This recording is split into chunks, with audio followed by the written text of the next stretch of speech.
Long, long ago, in a remote rural village in ancient China, lived a young man named Niulong. He was an orphan, living with an old ox as his only companion. Niulong was hardworking and kind, but his life was very poor. His elder brother and sister-in-law disliked him and drove him out of their house, leaving him only with the old ox. This old ox was actually the golden ox star from the heavens, descended to earth. It was very intelligent and could speak human language. The old ox told Niulong that the weaver fairy from the heavens would come down to bathe in a nearby lake. If Niulong could take her clothes, she would marry him. One day, following the old ox's instructions, Niulong hid in the reeds. Sure enough, he saw 7 fairies descend from the sky and play in the lake. Niulong quietly took the weaver fairy's clothes. When the fairies discovered this, they hurriedly put on their own clothes and flew back to the heavens, leaving only the weaver fairy behind, as she had no clothes. And so, Niulong and the weaver fairy met.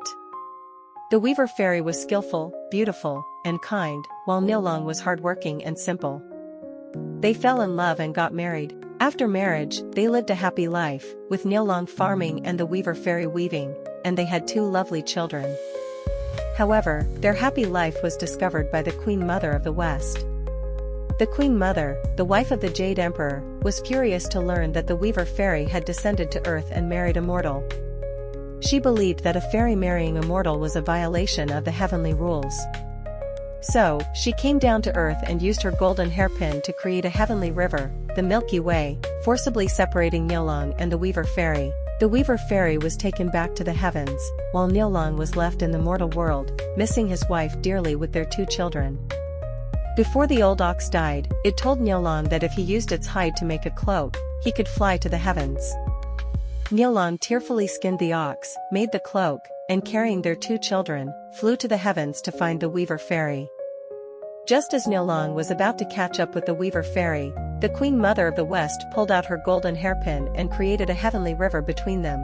Niulong and the weaver fairy looked at each other across the river, heartbroken.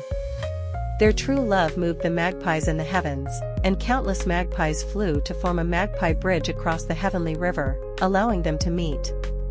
The Queen Mother of the West was moved by their true love and allowed them to meet on the Magpie Bridge once a year, on the 7th day of the 7th lunar month.